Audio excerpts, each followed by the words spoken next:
Hi, it's Alison from Blue Cat Sewing. Today I'm going to show you how to make one of these. It's a Christmas cracker, one that you can pull both ends off. So who knows who's going to get the middle bit. I'll pop the link here so that you can download the pattern, but here's the tutorial to take you through it.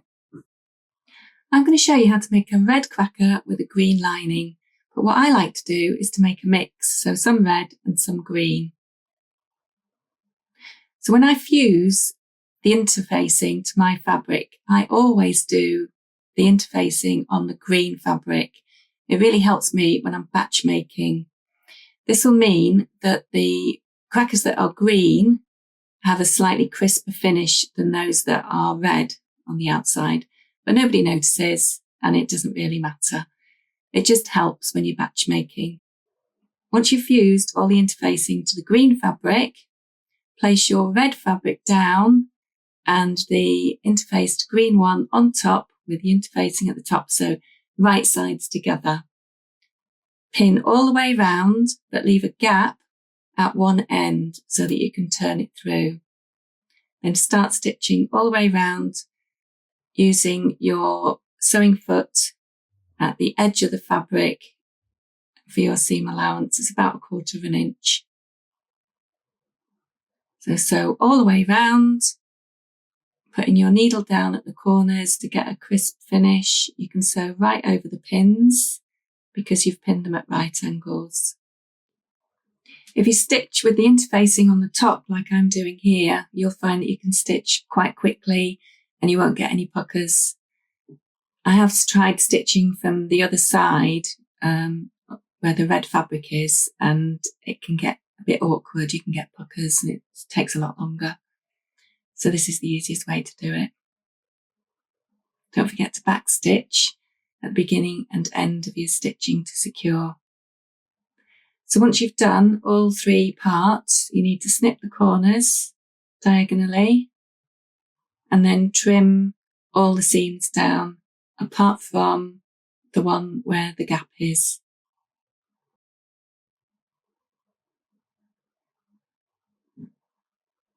And now we need to turn all 3 pieces through to the right side. So through the gap and poke the fabric out as best as you can, getting into those corners. And then find a tool that you can use to poke into those corners to get a nice finish. I've got some old scissors that I use all the time. They've got a blunt point, so there's no chance of actually making a hole in the fabric.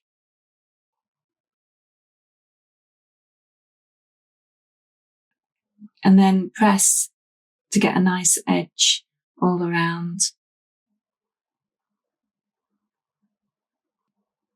When it comes to the gap, just straighten it off as best as you can, pushing the seam allowance inside and getting a nice enough finish there. This part is actually going to be enclosed in a seam, so you're not going to see that bit at the top once it's sewn. And here, just do a straight stitch just to close that gap.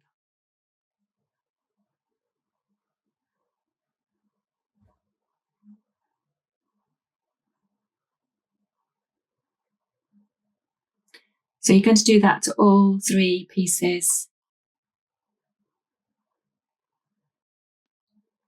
And then it comes to the Velcro. All the sizes for how big to cut the Velcro and which one goes where are on the pattern. So make sure you've downloaded the pattern instructions so you've got all the details.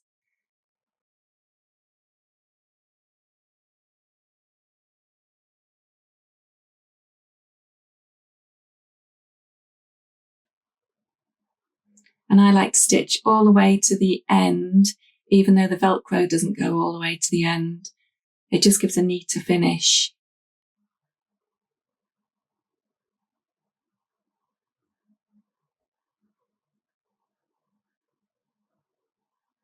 So once you've got your Velcro on both sides of the centerpiece, now it's time to do the end pieces. So you have one piece of Velcro that this time is going on the red side. And again, stitch all the way down, all the way to the end, and then back up the other side of the Velcro.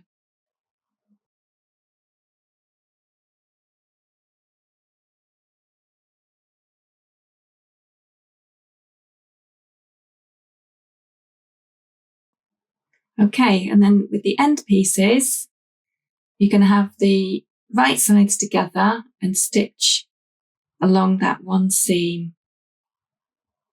So your Velcro is on the inside.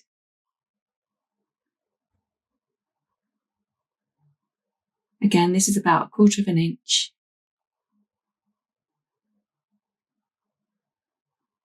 And don't forget to reverse at the beginning and the end for a secure stitch. So that's your ends done. Now onto the centerpiece. You want the Velcro on the outside this time.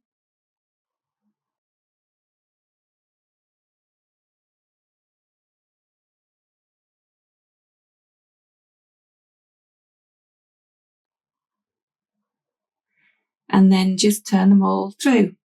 You don't need an iron to press these. You can just use your fingers to press that seam open. If you start getting the iron out, you might flatten the crackers completely, and you want them to be rounded.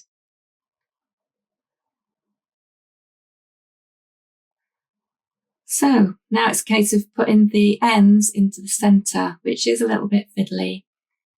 If you line up the seams as best as you can, and then it's just a case of manipulating it with your fingers to get the Velcro to attach.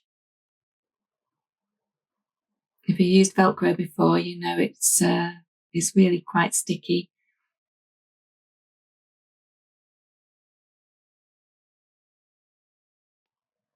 And then do the same with the other side.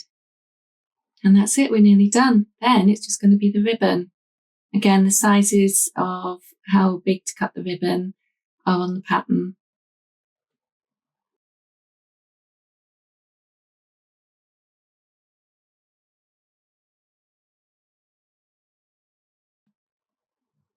There we go. So put one ribbon quite close to the join where the Velcro is, and tie a nice bow, one on each side. And that's it. All you've got to do now is to decide what you're going to put inside. So a little hat, a joke, and a little toy, something sustainable, something that people really want. I hope you've enjoyed making this cracker. Don't forget to give me a thumbs up, and happy sewing.